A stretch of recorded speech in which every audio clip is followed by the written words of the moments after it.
Series circuit analysis. Circuit diagrams. Drawing realistic pictures of circuits can be very difficult. For this reason, we have common symbols to represent each piece. Here's what a real resistor looks like. Here's how we'll represent it on our diagrams. Here's a battery, and here's how we represent it. Please notice, here's the positive end. The positive end has the longer vertical line there. Okay, this is going to be your negative terminal, the other side. It can also be drawn like this. Sometimes people draw a couple extra lines in there. Wire is just going to be a straight line. Now, circuit diagrams do not show where each part is physically located. This is just the schematic. Draw a simple current that has a 9-volt battery with a 3 ohm resistor across its terminals. What is the magnitude and direction of the current? So we'll put our battery in first here, right over here on the bottom, and then we'll connect it up with some wires to a resistor, and then come back to the other side of the battery, where this is the positive terminal, this is the negative terminal. The longer line is the positive terminal. Now, in reality, that resistor may not be up there. Maybe it's down here. Maybe it's on the side. We don't care. This is just representing how the current's going to flow. So, the magnitude and direction of the current. Well, this is just Ohm's law.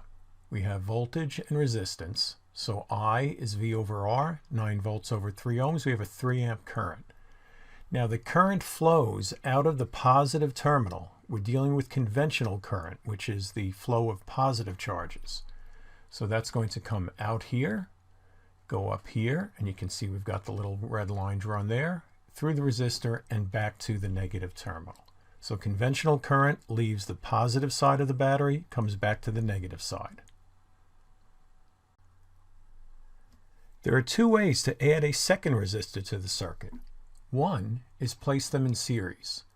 In series, all charges in the current, here it comes out of the positive terminal, must move through both resistors to get to the negative terminal. They have no choice. Once they leave the battery, they have to go through both. With parallel, charges come up here. Some will flow through the bottom resistor, some will flow through the top, and then it'll all rejoin on this side and come back. So charges can go through either R1 or R2, but not both. That means it's a parallel circuit. This is kind of a tricky example, but the question is, are the following sets of resistors in series or parallel? The one on the left will be parallel and the one on the right will be series. Let's do the series one first. You have charges leaving the battery here, positive charges, and they want to get back to the negative terminal. So they go through this resistor and then through this one. So they have no choice. They have to go through both resistors. They didn't actually have to be drawn right next to each other, did they? No, we had one over here, one on top. That's okay. So let me just, so we can see that a little better. Now the parallel one might have tricked you a little bit. They're certainly not parallel as you learned in math, right? This is parallel in math. But resistors in parallel do not have to be drawn in parallel lines. They just need to provide separate paths for the charges to get from the positive battery terminal to the negative terminal. Okay, so all the charges come up to this point, then some will go through R1, the rest will go through R2, then back at this point they all join together and come this way until they get back to the negative terminal. Resistors and the voltage delivered by the battery determines the current. We use Ohm's law. I is equal to V over R. Circuits can be redrawn as if they were only a single resistor and a battery. By reducing the circuit this way, we can study it better. The process of reducing the resistors in a circuit to one resistor is called finding the equivalent resistance. Let's just look at Ohm's law here. We want to find the current coming out of the battery. There's only one voltage that's given by the battery. But there's two resistors, so what do? We'd love to replace these with just one resistor called R equivalent, so the current out of the battery will be the voltage over this virtual resistor that replaces the two real ones.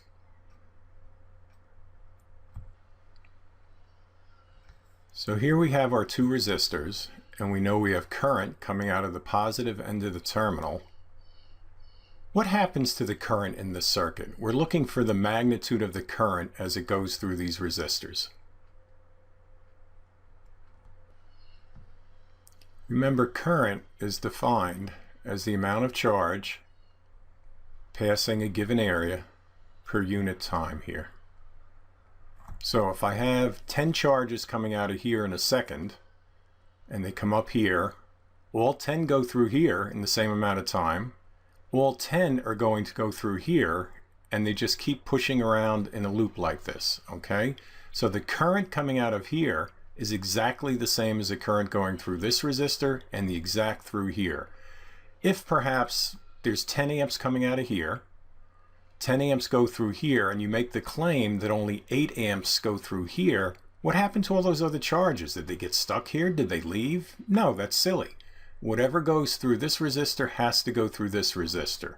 So the current coming out of the battery, which we label I, equals I1, which is the current through resistor 1, and it equals I2, which is the current through resistor 2. What happens to the voltage V, which is the energy given to each charge, as it moves around the circuit? This one's a little trickier, so let's recall what voltage is. Electric potential. It's the potential energy per charge. So each charge that leaves here flowing in a current has a certain amount of energy. What a resistor does, it takes that energy of that charge, and some of the energy from the charge is transferred into heat in the resistor. It heats it up. It loses energy because the electrons here that are flowing, electrons aren't going this way. Conventional current goes this way. Electrons go this way. They're hitting the material of the resistor. They're bouncing off the atoms, the molecules, other electrons, and they're losing energy. That energy goes into the resistor, which gives it off as thermal energy. So we're losing energy. So if we lose energy, what happens to the voltage? We lose voltage. So if I come in with maybe 10 volts here, I have a 10 volt battery, after the electrons slog their way through the resistor, maybe they only have 5 volts of energy left. Again, it's not energy, it's energy per charge. Then it goes through another resistor. It loses another 5 volts. Perhaps. Well, that would be the case if both resistors were the same. So at the end, your charges, your positive charges coming around this way, have no more energy. They're just getting pushed by the charges behind them. So what we have, due to conservation of energy, is the total voltage that was delivered by the battery, the amount of energy. Some of it got used up here. Used up is a bad word. Some of it got transferred to other forms of energy, and some got transferred to other forms of energy here. So the total voltage delivered by the battery equals V1 plus V2, commonly called the voltage drop across R1 and the voltage drop across R2. Let's put these concepts together to find out the equivalent resistance of the circuit, where we're going to replace multiple resistors with just one, and that one virtual resistor acts as the physical resistors.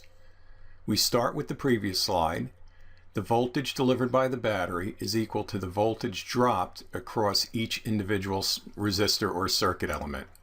We now substitute in Ohm's law, V equals IR. So V out of the battery is the current of the battery times this R over here. This is going to be the resistance of the circuit, and actually soon we're going to find that's the equivalent resistance. I1 R1, I2 R2, I3 R3. But the current is the same everywhere in a series circuit, so I equals I1 equals I2 equals I3.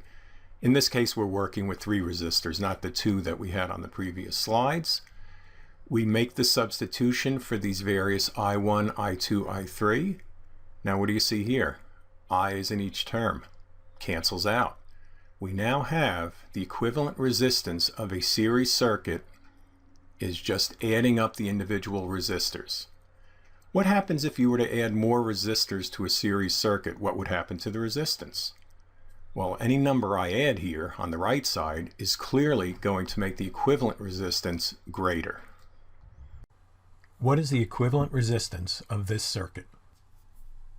These resistors are in series because all the charges that come out of the battery from the positive end have to go through both before it gets back to the negative terminal. So we use our equation for resistors in series. Our equivalent is R1 plus R2, and if you had more resistors, you just add them also.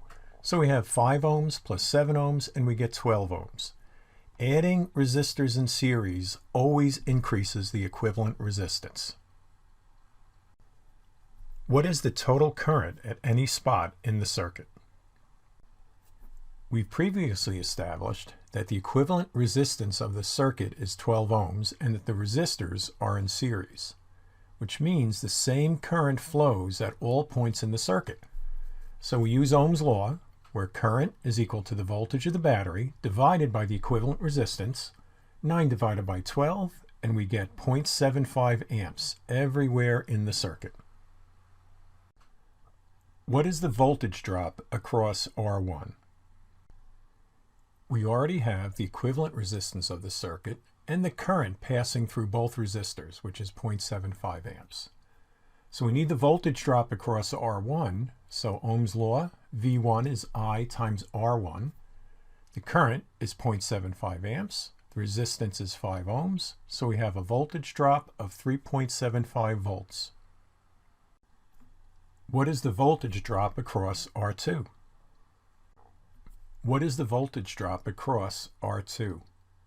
Well, we still use Ohm's law, and the same current goes through R1 and R2. They're in series, so it's 0.75 amps times 7 ohms, and we get 5.25 volts. What's very interesting here is the battery is supplying 9 volts. The sum of the two voltage drops has to equal the battery voltage. So let's check that out. So is V equal to V1 plus V2? Here's V1 from the previous slide, 3.75. Here's V2, 5.25. Yep, they add up to 9 volts. How much power is used by R1? Here's what we've already solved for, right here for this circuit. And we can actually use all three versions of the power equation. But first, here's a caveat. Ensure that the voltage drop used is the voltage drop across the resistor, across R1, not this voltage here. The voltage right over here, which is V1, which is 3.75 volts. So let's try the first one. Power is IV. We have to use the voltage drop across R1, which is 3.75 watts. The current is the same through both resistors, so we have 2.81 watts. Or we can use I squared R1. So here's the current squared, here's R1, 2.81 watts. Or we can use the voltage drop across R1 squared divided by R1. We also get 2.81 watts. How much power is used by R2? We have what we've already solved for over here, and we're looking for the power across R2. So actually all three power equations work again. Well, actually it's one equation, 3 forms. So we have power 2 is I times V2. Ensure you use the voltage drop right there across R2, not the voltage supplied by the battery, the voltage across the resistor. And we get 3.94 watts. If we do I squared R2, same deal. Here's our current, here's the resistor. We get 3.94 watts. And finally, the voltage drop across R2 squared divided by R2, and we get 3.94 watts. How much power is supplied by the battery? Once again, we can use all three versions of the power equation. Okay, we have power is IV, I squared R, and V squared R. But in this case, we use the current from the battery, which is the same as through the resistors. But for the resistance, we use the equivalent resistance over here. And the equivalent resistance we found early on was 12 ohms. So for IV, it's 0.75 amps. And this time we do use the battery voltage because we want to find out the power being supplied by the battery. We get 6.75 watts. I squared R, here's our current squared. Here's the equivalent resistance, which is the combination of these two batteries. And we get 6.75 watts. And finally, the voltage of the battery squared divided by the equivalent resistance, and once again, 6.75 watts. Now to check our work. The power supplied by the battery is equal to the sum of the powers used by each resistor. So here's where we have our two powers here. That's for resistor 1, resistor 2. Here's the power supplied by the battery. Do they equal each other? Well, let's see. Power of the battery is 2.81 plus 3.94, and we get 6.75 watts. And also, if you just calculated P1 and P, you could find P2 just by doing subtraction. Or if you calculated P1 and P2 first, you could add them together to get the power supplied by the battery. But in this case, it's probably to do each one of them just to make sure you don't make any errors.